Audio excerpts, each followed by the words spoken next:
Hi guys! Magandang gabi! Welcome back po dito sa Gandara SR Channel for Showbiz Update. Andito na naman nga po akong muli nagbabalik. Ang nagmamaganda ninyo ka-Diyos-masang Kimpaw, wala na nga pong iba. Ang lokaret na si Gandara SRU upang magatid sa inyo ng latest update and fresh happenings patungkol kina Kim Chiu and Paula Avellino.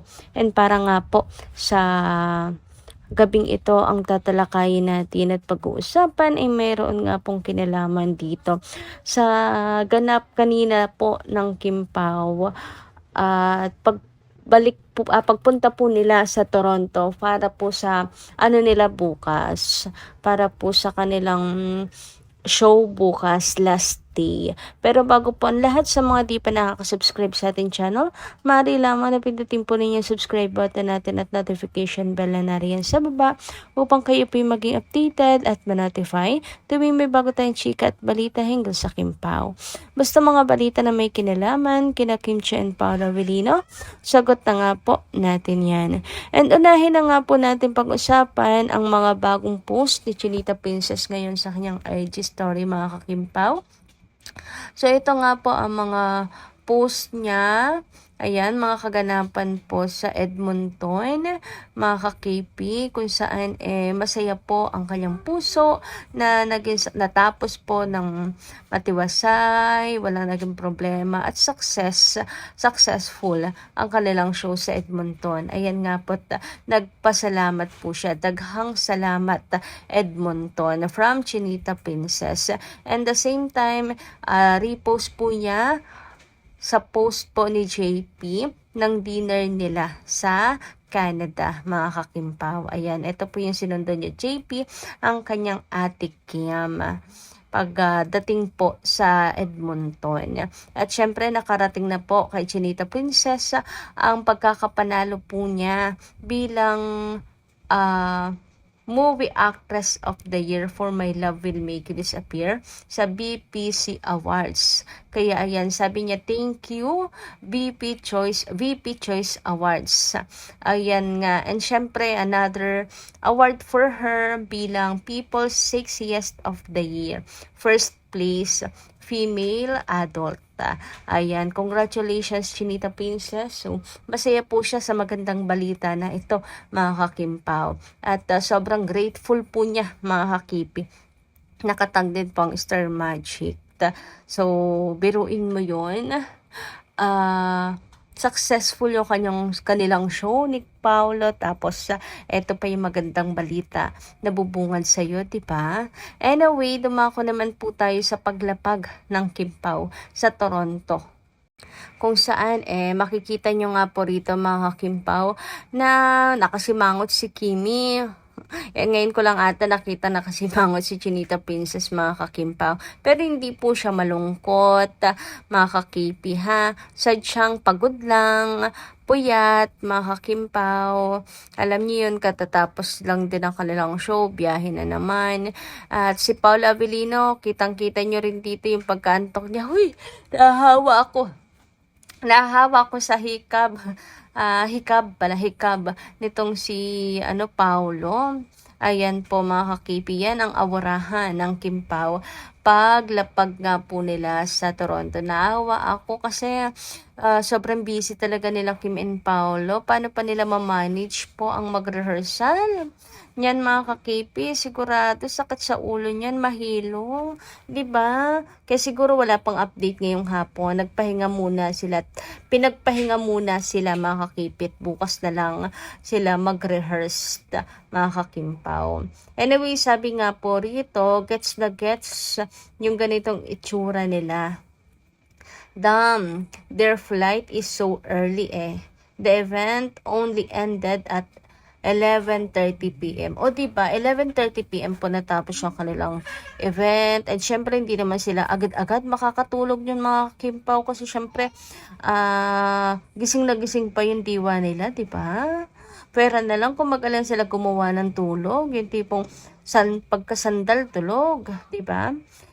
Syempre, tas gigising pa ng maaga para mag-impake, mga kakimpaw, mag-ayos ng mga gamit. So, mag-ayos ng sarili, 'di ba? Babiyahe. So, gets na gets ko rin yung kanilang mga itsura na to. Kung nakasimangot man si Kim at si Pao, nakahikab, mga kakimpaw. Pagod na pagod pa rin po kasi sila, puyat na puyat. Pero wag ka napawi po lahat ng yan na makita po at may sumalubong sa kanilang mga fans. Yes, napawi rin po dahil syempre iba rin po yung energy kapag nandyan ang mga KP fans. And thank you so much din sa mga KP fans kasi hindi pa saway. Di ba iniisip din nila sila Kim and Paula, importante sa kanila mapakita nila yung support nila at nag-aabang sila sa Kim Pao. Siguro pinag-rest din talaga muna ng team, si Kim and Paolo, talaga mga kakimpo. And buong team din naman need po ng rest. Kasi lahat naman po sila bisihan. Ang mukha lang po talaga nakaharap, syempre, si Paolo at saka si Kim. 'Di ba? Mas doble yung effort. Ganun pa man, lahat po sila kinakailangan ng rest, mga kakimpaw. Kasi di ko ma-imagine kapag ka magre-rehearse sa sayaw, huy, mahilo, nakakahilo. Ako kaya kapag kapuyat ako, tapos konti lang yung tulog, huy, nahihilo ako Paano pa kaya ang kimpaw na sunod-sunod talaga guys, tapos may pagbiyahe pa.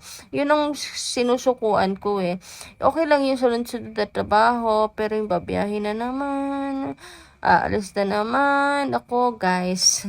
Alam niyo naman siguro yung pakiramdam na yun, mga kakipi. Kaya kudos talaga rin kina Kim and Paolo para lamang po mabisita ang kanilang mga fans sa labas ng ating bansa or sa Pilipinas, labas ng Pinas, mga ka-KP. Diba?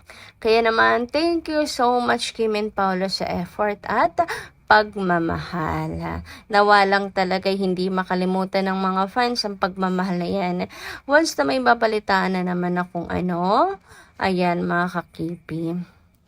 Yan, just take care and take a rest, Kim and Paolo. Kailangan niyo syempre ng energy para bukas. Uy, ang aga din pala natin nga bukas, mga kakipi. Ang aga, so kailangan maaga po tayong matulog para morning person ang lahat habang nagkakape, nanonood po ng show ng Kimpaw. 5:30 AM po tayo bukas ha. Anyway, sabi naman ni Ma'am Violeta Bundok at Ma'am Mila Carillo, shoutout po sa inyo both at magandarang gabi. Muntik ng umaga. Kasi sabi ko ang aga natin bukas. So ayan, kung sino ka man, ikaw ang malandi. Siguro pakawala sa lalaki, babalik sa'yo yan. Kaya nga no? Grabe yung sinabi niya kay Chinita Princess, nakakagigil. Alam mo naman kasi si Pao, baka umitim na siguro lang, baka umitim na, naniguro lang siya. Kasi ubuhin, alam mo naman, ang Kimpaw, ang klima pala, alam mo naman ang klima, paiba-iba, kaya nag-iingat lang yan. Si Pao, sana wag niyong i-bash ang aming idol. Mabait naman. Trabaho lang para sa future nila ni Kim. Sana tigilan nyo na ang aming idol. Masaya na ang aming Kimpaw. Sana good support lang tayo. Abangan natin ang movie at teleserye ng Kimpaw. Have a nice day. God bless. Nandito lang kami sa paligid.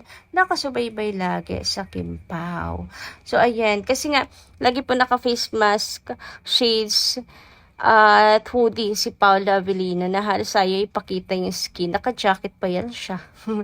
Wala na pong makitang skin kay Pao kundi yung kanyang mga daliri lang. Mga kakimpaw. Pero yun nga, medyo sakitin nga daw si Paula Avellino. Kaya paiba-iba yung klima kaya maigi na yung nag-iingat. And siguro kasi ganun lang din si Pao. Doon po siya komportable, mga kakimpaw. Anyway, dumako naman po tayo sa comment nila in Home Hunter. Great AM Iskandara. Yung nagsasabi na lalangawin ang world tour ng Kimpaw. Bibig niya kamo ang lalangawin sa sobrang bad breath ng bibig niya. Ang Kimpaw pa ba? Kahit saan mo, number 1 sila. Superstar pa ang dalawa. At gustong-gusto ng ang dalawa. Dahil ang Kimpaw ay pareha silang mabait at busilak na puso. Kaya all over, At kahit hindi pa nila narating ay kilala na ang Kim Pao. Kim Pao ay walang katulad na hindi kayang pantayan ni no man. Ayan, worldwide. Ang mga worldwide ang nagmamahal sa mag-asawang ito. Kahit anong paninira ng iba, baliwala lang sa amin ng mga fans ng Kim Pao dahil alam namin na sila ay tuldok lamang. Kami ay worldwide. Wala kaming panama sa amin, mga Kim Pao fans. We love you, KP, forever. God bless us all. Kaya nga, diba? Alalangawin daw pero wag ka. Kahit sobrang laki po ng naging venue nila sa Edmonton. Diba, halos mapuno pa rin po ang kanilang venue. Ganyan po kalakas sina Kim and Paul at ganyan po sila kamahal ng mga tao na kahit saan po sila magpunta, meron po silang mga fans doon. Anyway, hanggang dito lang po muna ang ating update. Maraming salamat po guys sa inyong pakikinig and kita kas po muli sa mga susunod natin chika. Maraming salamat. Ingat po kayo palagi.